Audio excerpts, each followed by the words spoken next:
अस्सलामुअलैकुम वरहमतुल्लाहि वबरकातुहू। सवाल किया गया कि शादी में लिफाफा लेने देने का क्या हुक्म है।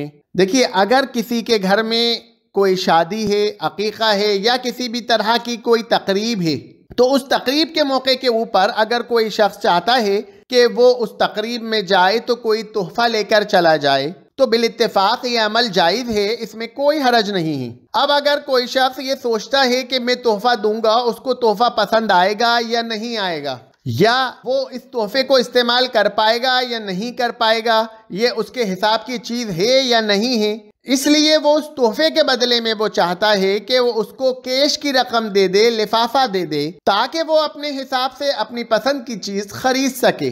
बिल इत्तेफाक इस नियत के साथ अगर देता है तो ये अमल जायज़ है, इसमें कोई हरज नहीं है। लेकिन आजकल जो हमारे माशरे में लिफाफे लेन देन का हिसाब किताब चल रहा है, उसको अइम्मा ने सूद करार दिया है। जैसे हिंदुओं में न्योता कहते हैं, इसी तरह के ऊपर आजकल मुसलमानों में ये रिवाज पाया गया है कि जब वो किसी तकरीब में, शादी में जाता है, तो जाते वक्त वो लिफाफा देता है, तो वो इस नियत के साथ लिफाफा देता है कि मैं अगर यहाँ पर 1000 का लिफाफा दूंगा, 1000 रुपये दूंगा, तो जब मेरी यहाँ शादी होगी तो ये मुझे कम से कम 1500 रुपये देगा। और लेने वाला लिफाफा लेने के बाद ये नियत रखता है कि इनकी तरफ से मेरे पास 1000 रुपये आए थे, तो अब मुझे इनकी शादी में कम से कम 1500 रुपये तो देना है। किसी भी तकरीब में जाते वक्त आदमी जब किसी को देने के लिए लिफाफे में पैसा रख रहा होता है, तो वो पहले यही हिसाब लगाता है कि इनकी तरफ से कितने पैसे आए थे।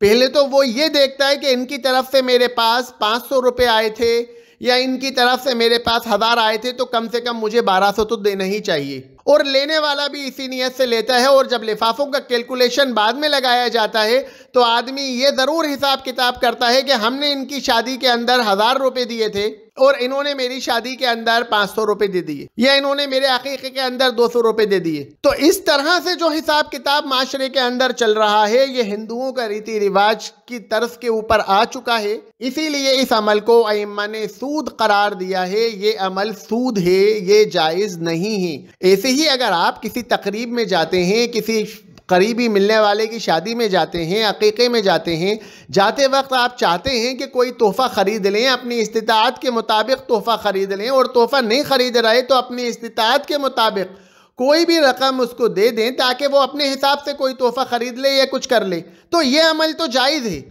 लेकिन इस जायज़ अमल को जिस हिसाब किताब और कैलकुलेशन के ऊपर मुसलमान लेके आए हैं, इसको अइम्मा ने सूद करार दिया है और कहा है कि यह अमल जायज़ नहीं है। इस नियत के साथ लिफाफा देना और लेना। व आखिरु दावाना अनिल हम्दुलिल्लाहि रब्बिल आलमीन।